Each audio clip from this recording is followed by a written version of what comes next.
সোহাগ চাঁদ ধারাবাহিকের আগামী পর্বে দেখা যাবে সোহাগ তার স্বামীকে ডিভোর্স দিয়েছে কিনা এই নিয়ে প্রশ্ন উঠে যায় বাড়িতে। এরপর বাড়ির সকলের সামনে চাঁদ বলে সোহাগ অনেক দিন আগেই ওর স্বামীকে ডিভোর্স দিয়ে দিয়েছে। অবাক চোখে সোহাগ তাকিয়ে থাকে চাঁদের দিকে।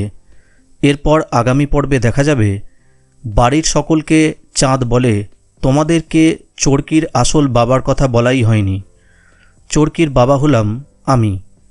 এরপর সবাই অবাক হয়ে যায়। অন্যদিকে সিঁড়ি থেকে চোরকি পড়ে যায়। এরপর ঠাকুমা বলে তোর বাবা মা তোকে নিয়ে চিড়িয়াখানায় যাবে। এরপর চোরকি বলে উফ না, কতবার এক কথা বলছি, কিচ্ছু বুঝতেই চাইছো না। এই কথা শুনে ঠাকুমা অবাক হয়ে যায় আর বলে কি? এরপর চোরকি বলে গেল রে।